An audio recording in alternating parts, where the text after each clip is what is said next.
안녕하세요. 서울에 살고 있는 60대 부부입니다. 특별한 재산은 없고 아직은 직장에 다니는 남편과 작은 아파트에 둘이 살고 있습니다. 그런데 궁금한 것이 있어요. 남편이 다음 달이면 퇴직을 하게 되는데 아직까지는 직장 가입자라서 건보료 부담이 적었지만 이제 지역 가입자가 되면 우리가 100% 부담해야 되니까 큰 부담입니다. 남편이 퇴직하면 국민연금과 약간의 이자 소득이 전부인데 기초연금 신청하려면 아직도 2년 정도는 남았고 거기다가 내년에 건강보험료가 또 올랐다고 하더라고요.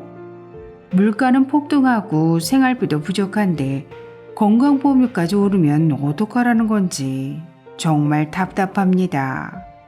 알베르토 쌤, 저희 부부처럼 은퇴를 앞둔 사람들이 건보료를 줄일 수 있는 좋은 방법이 없을까요? 도와주세요.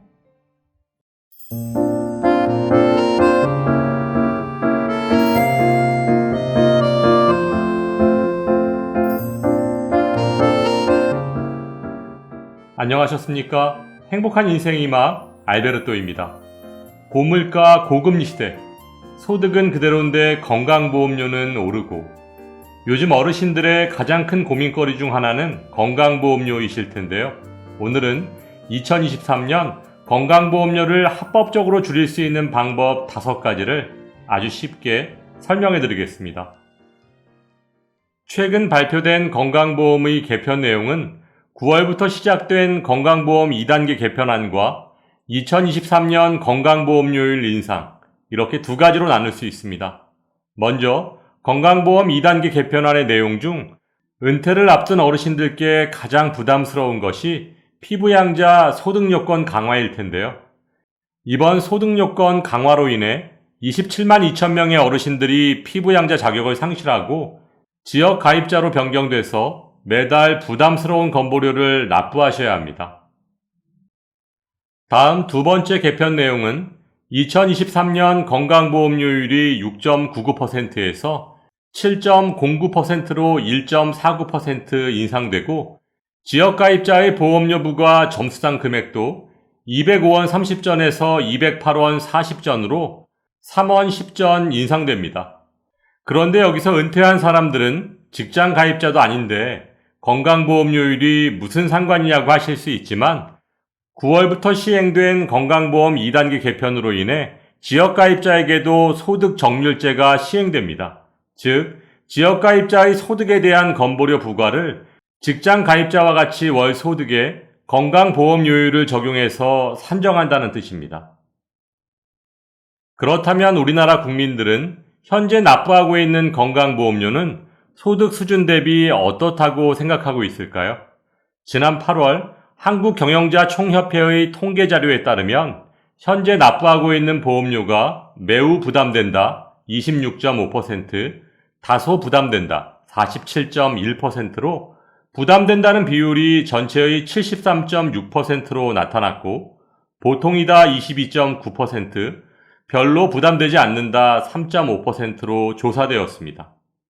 그럼 지금부터 건강보험료를 합법적으로 줄일 수 있는 5가지 방법에 대해 설명드리겠습니다. 첫 번째, 직장 가입자인 자녀의 피부양자로 등록한다. 피부양자로 등록하기 위해서는 소득과 재산 요건을 충족해야 하는데요. 다음 요건 중 한 가지라도 해당하면 피부양자 자격을 상실하게 됩니다. 1. 연소득 2천만 원을 초과하면 안 되고 사업소득이 1원이라도 있으면 안 됩니다. 단, 사업자가 없을 경우 500만 원 이하까지는 피부양자가 되실 수 있습니다. 또한 재산 요건은 재산과표 5억 4천만 원 이하여야 하고 재산과표가 5억 4천만 원에서 9억 원 사이일 경우는 합산소득이 1천만 원을 초과해도 안 됩니다.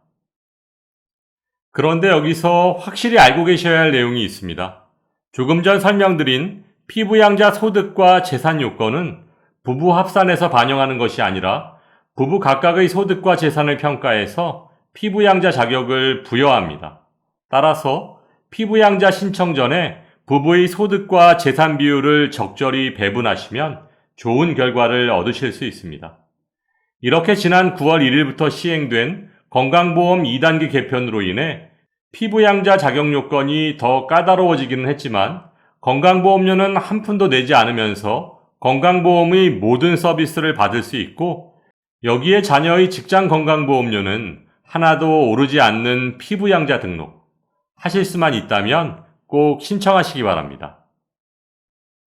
두 번째, 임의 계속가입을 신청한다. 퇴직해서 지역가입자로 변경된 후 건강보험료가 증가했다면 임의 계속가입을 추천드립니다. 임의 계속가입을 신청하시면 퇴직 전 직장 건강보험료 본인 부담 수준으로 36개월까지 납부하실 수 있습니다. 신청 자격은 퇴사 전 18개월 내에 12개월 이상 직장가입자 자격을 유지하셨어야 하고 신청 기한은 퇴사 후 처음 받으신 지역건강보험료 고지서에 명기된 납부 기한으로부터 2개월 이내에 신청하시면 됩니다. 신청 방법은 공단을 방문하시거나 우편, 전화, 팩스 모두 가능합니다. 셋째, 신중하게 차량을 구입한다. 9월부터 시행된 건강보험 2단계 개편으로 인해 차량가액 4천만 원 이상 자동차에만 건강보험료를 부과합니다. 여기에 차량가액 4천만 원 이상 고급 자동차를 소유하시면 기초연금도 무조건 탈락입니다. 따라서 자동차를 구입하실 때 정말 신중하게 결정하시기 바랍니다. 넷째, 금융재산의 비중을 높인다. 피부양자와 지역건강보험료 산정 시 금융재산은 합산소득에 반영되지 않습니다.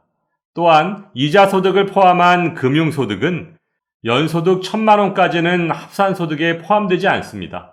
따라서 금융재산과 금융소득은 잘만 관리하면 피부양자 자격 유지에 굉장히 유리합니다. 하지만 기초연금과 연계해서 생각한다면 정반대의 결과가 나옵니다.